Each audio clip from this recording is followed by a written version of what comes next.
సరిపోతానే నువ్వు ఆపే బండి ఆపే.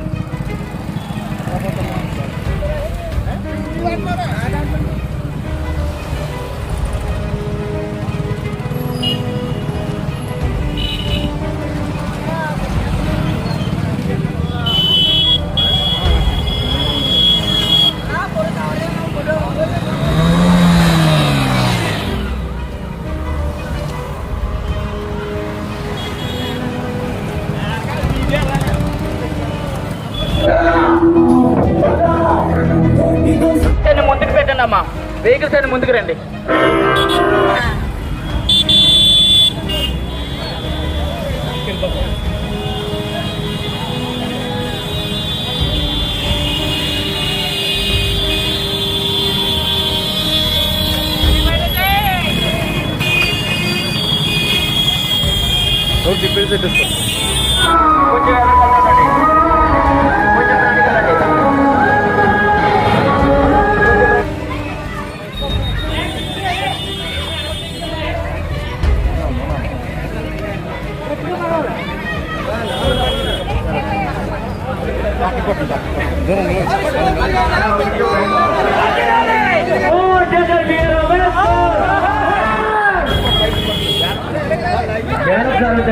రైటింగ్ ఒకరికి కూడా పేరు పేరున నమస్కారాలు తెలియజేసుకున్నా.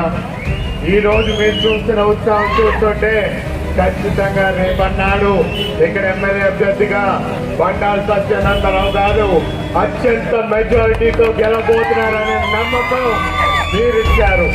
అలాగే ఎంపీ అభ్యర్థిగా బాలయ్య గారి అబ్బాయి అనే నేను ఖచ్చితంగా అత్యంత మెజారిటీతో గెలబోతున్నాననే నమ్మకం మీరిచ్చారని కూడా ఈ సభాముఖంగా మీ అందరికీ తెలియజేసుకుంటా.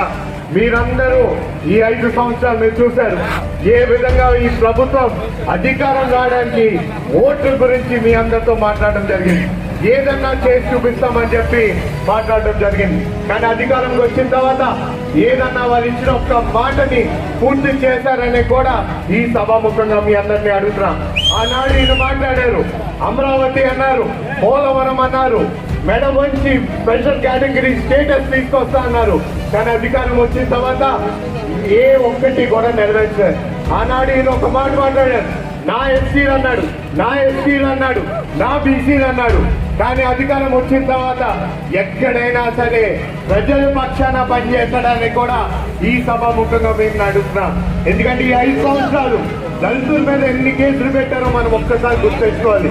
ఆనాడు ఒక డాక్టర్ ₹2 మాస్క్ అడిగారని చెప్పి ఆయన్ని పిచ్చోడిని చేసి చంపే పరిస్థితిగా వచ్చింది.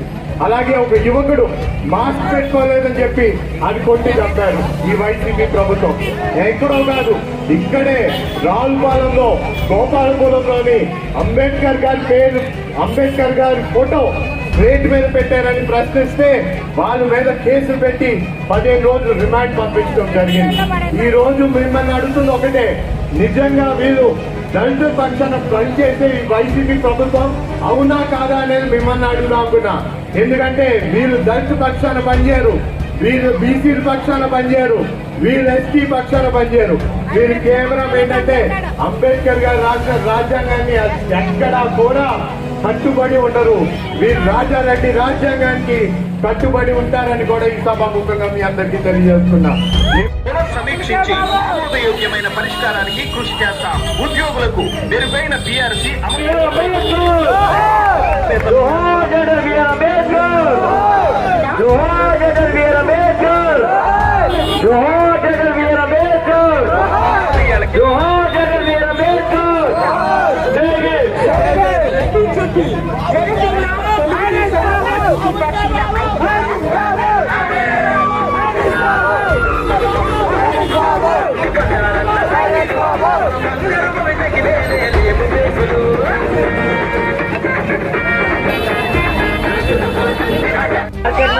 मार्केट मिल रही रोड में आप मार्केट मिल रही